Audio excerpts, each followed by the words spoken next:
जय हिंद दोस्तों, नमस्कार। स्वागत है आप लोगों का एक बार फिर से अपने यूट्यूब चैनल में। दोस्तों, आज की वीडियो के माध्यम से उत्तर प्रदेश पुलिस में डॉक्यूमेंट वेरिफिकेशन में कौन कौन से डॉक्यूमेंट चेक होते हैं और कौन कौन से डॉक्यूमेंट्स आप लोगों को वहां ले जाने होते हैं और कौन से डॉक्यूमेंट्स जो ज़्यादा ज़रूरी होते हैं और जिनको पहले से ही तैयार आप लोगों को कर लेना चाहिए। पीएचडी के दौरान क्या क्या होता है वहाँ पे, तो आज की वीडियो के माध्यम से आप लोगों को यही चीज़ें क्लियर करूंगा मैं, तो आप लोग वीडियो में अंत तक जरूर बने रहिएगा। देखिए दोस्तों, अब सबसे पहली जो बात है वो ये है कि अब आंसर की का हम लोग वेट कर रहे हैं। यानी कि अभी एक भर्ती बोर्ड के द्वारा एक हफ्ते का टाइम दिया गया था कि एक हफ्ते के अंदर आप लोगों की आंसर की जारी हो जाएगी। तो अब 2-3 दिन का ही समय उसमें बचा हुआ है कि 2-3 दिन बाद आप लोगों की ऑफिशियल आंसर की जारी हो जाएगी। उसके तुरंत बाद आप लोगों को भर्ती बोर्ड की वेबसाइट के माध्यम से आपत्ति दर्ज कराने के लिए आपसे मांगा जाएगा। तो जो क्वेश्चन यानी कि जिन जिन भी प्रश्न पत्रों में और जिन अभ्यर्थियों को क्वेश्चन में डाउट रहेगा तो वो ऑनलाइन आपत्ति दर्ज कराएंगे, जिनका निस्तारण शीघ्र कराया जाएगा भर्ती बोर्ड के द्वारा। ठीक है। इसके बाद जब आप लोगों का जो मेरिट लिस्ट लगेगी, यानी कि जब डीबी पीएचडी के लिए मेरिट लिस्ट जो रिजल्ट आएगा, उसके तुरंत बाद आप लोगों को डीबी और पीएचडी के लिए एक एडमिट कार्ड जारी किया जाएगा। दोस्तों, डीबी पीएचडी के लिए जब आप लोगों को बुलाया जाएगा तो वहाँ पर क्या होता है, सबसे पहले जब आप लोग जाएंगे वहाँ पे, तो आप लोगों का सबसे पहले जब पैनल में यानी कि रिसेप्शन में कहने का मतलब जब आप लोग जहाँ पर आप लोगों को डीबी पीएचडी के लिए बुलाया जाएगा, आप लोग एंट्री करेंगे तो सबसे पहले आप लोगों का बायोमेट्रिक वेरिफिकेशन होगा वहाँ पे। बायोमेट्रिक वेरिफिकेशन में दो तरह से होता है वहाँ पे। यानी कि जैसा कि मेरा भी हुआ था 49,568 की वैकेंसी में, आप लोगों को सबसे पहले थंब वेरिफिकेशन होगा, यानी कि अंगूठे के द्वारा आप लोगों का वेरिफिकेशन होगा। इसके बाद आप लोगों ने देखा होगा कि जब हम लोग आधार कार्ड बनवा रहे थे तो एक आंख में एक मशीन लगाई जाती थी, यानी कि आई वेरिफिकेशन जिसको बोलते हैं, तो आप लोगों का उसके माध्यम से भी वेरीफाई आप लोगों को किया जाएगा। ठीक है। वो चीज़ें आप लोगों की एक कंप्यूटर स्क्रीन से जुड़ी रहेंगी जिसमें डेटा ऑलरेडी फीड रहता है, तो वहाँ पर आप लोगों का फोटो वगैरह और जो भी आपने थंब वगैरह लगाया है, जो आप थंब वगैरह लगाएंगे उसका पूरा डेटा उसमें सेव हो जाएगा आप लोगों का। चलिए दोस्तों, आगे बात करते हैं कि डॉक्यूमेंट्स आप लोगों को कौन कौन से वहाँ पे ले जाने हैं और कौन कौन से डॉक्यूमेंट्स आप लोगों को पहले से ही तैयार रखने हैं।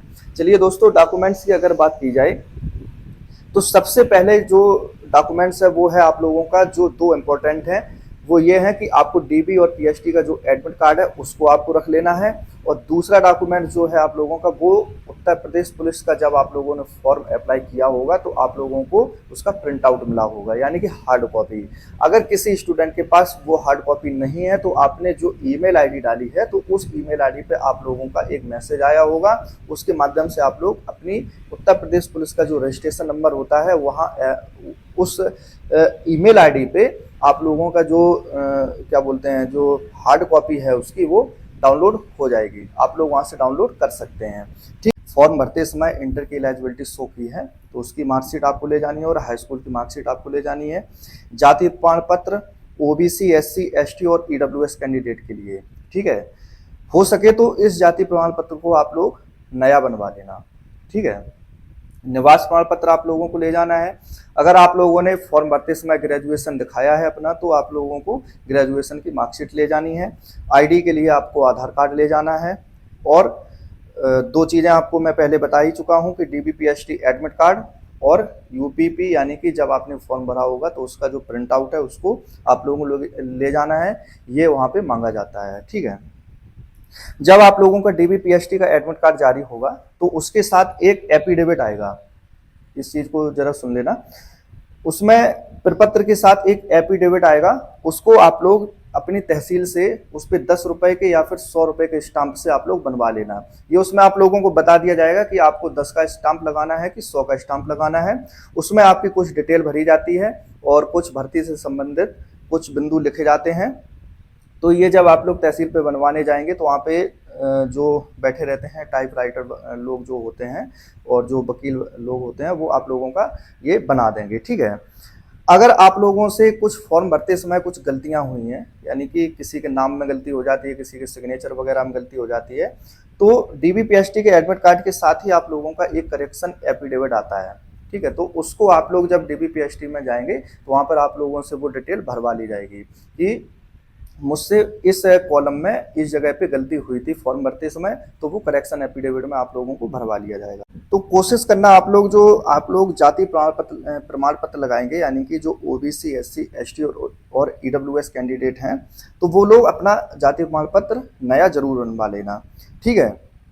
तो ये जो डॉक्यूमेंट्स आप लोगों को मैंने बताए हैं, ये आप लोग अपने अभी से मतलब ये सुनिश्चित कर लेना इस चीज़ का कि ये सारे डॉक्यूमेंट्स मेरे पास अवेलेबल हैं कि नहीं है, क्योंकि आपने पहली बात तो फॉर्म भरते समय ये चीज़ें ये डॉक्यूमेंट्स आप लोगों ने देखे ही होंगे, एक बार उनको जरूर व्यवस्थित अपने अच्छे तरीके से कर लेना।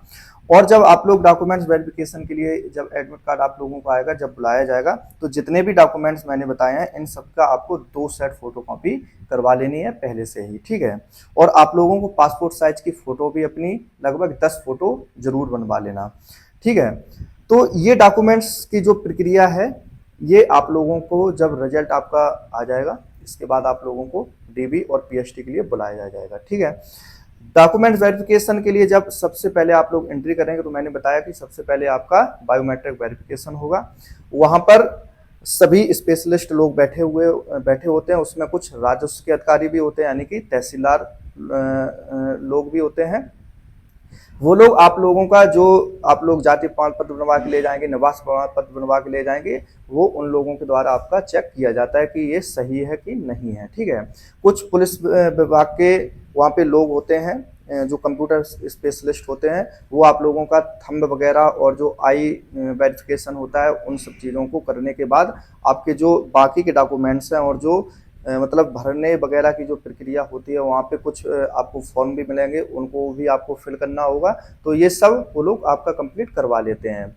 जब इस फेज से आप लोग एकदम से पूरा कंप्लीट हो जाते हैं, तो इसके बाद फिर आप लोगों का तुरंत वहीं जो पैनल होते हैं, उसी के बगल पैनल लगे होते हैं PST के लिए, यानी कि आप लोगों की हाइट और चेस्ट और वजन आप लोगों का तुरंत वहाँ नाप लिया जाता है, ठीक है। ये प्रक्रिया तुरंत ही वहाँ पे करवा ली जाती है। डॉक्यूमेंट्स वेरिफिकेशन के तुरंत बाद आप लोगों को वहाँ पे जो PST का जो प्रक्रिया है, यानी कि लंबाई, चेस्ट, वजन जो भी है, वहाँ पे आप लोगों को तुरंत करवा लिया जाएगा। अब एक चीज़ और आप लोग इस चीज़ को क्लियर कर लो कि जैसे किसी स्टूडेंट का कोई डॉक्यूमेंट्स मान लो उस समय नहीं है या नहीं बन पाता है, कोई डॉक्यूमेंट्स या किसी भी प्रकार से उस समय उपलब्ध नहीं होता है, तो आप लोग परेशान मत होइएगा, आप लोगों को उस डॉक्यूमेंट्स को बनवाने के लिए समय दे दिया जाता है, ठीक है। तो ये थी आज की प्रक्रिया, यानी कि आप लोगों के डॉक्यूमेंट्स कौन कौन से चेक होंगे और कौन कौन से डॉक्यूमेंट्स आपको पहले से ही तैयार कर लेने हैं और PST में क्या क्या होता है। इन सब प्रक्रियाओं के बाद, यानी कि ये सारी वहाँ पे प्रक्रिया होने के बाद आपकी एक लिस्ट लगेगी वहाँ पे, उसमें आप लोगों को बताया जाएगा कि कौन कौन स्टूडेंट डॉक्यूमेंट वेरिफिकेशन और PST में पास हुआ है।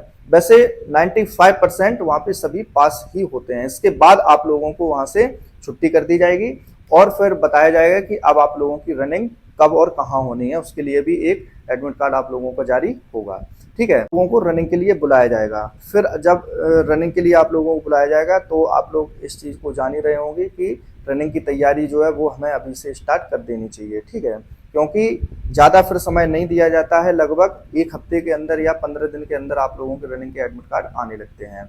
देखिए दोस्तों, ये 49,568 में मेरे खुद के जो डॉक्यूमेंट्स थे, उनमें यही चीज़ें मांगी गई थी। अब अगर कोई भी बदलाव होता है डॉक्यूमेंट्स, यानी कि या फिर कोई नया डॉक्यूमेंट्स आप लोगों से मांगा जाएगा, तो वो वीडियो के माध्यम से आप लोगों को ज़रूर बताया जाएगा, ठीक है। उसकी भी आप लोगों को एकदम से सही जानकारी दी जाएगी। बाकी आप लोग अपने जो मैंने डॉक्यूमेंट्स बताए हैं, वो इस वीडियो के माध्यम से आप लोग जरूर नोट कर लेना और देख लेना कि इनमें से सारे अवेलेबल हैं कि नहीं है, ठीक है। और खासकर आप लोग उत्तर प्रदेश पुलिस का जो प्रिंट आउट है, उसकी हार्ड कॉपी, उसका जरूर ख्याल रख लेना। वो आप लोग अपना देख लेना कि रखी है मेरे पास कि नहीं है, और ना हो तो अपनी ईमेल आईडी पे आप लोग चेक कर लेना, ठीक है। या फिर जिसकी भी ईमेल आईडी आप लोगों ने फॉर्म भरते समय डाली होगी, तो उससे आप लोग संपर्क करके वो डाउनलोड कर लेना, ठीक है। तो उम्मीद करता हूँ कि आज की वीडियो आप लोगों को अच्छी लगी होगी और जो मेरे द्वारा जानकारी दी गई है वो भी अच्छी लगी होगी, तो कमेंट में ज़रूर बताना। मिलते हैं आगे अगली वीडियो में कुछ और जानकारी के साथ।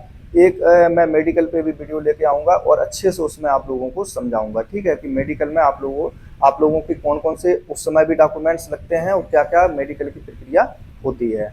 बकाया आप लोग अभी अपनी रनिंग की तैयारी स्टार्ट कर लीजिएगा, ठीक है?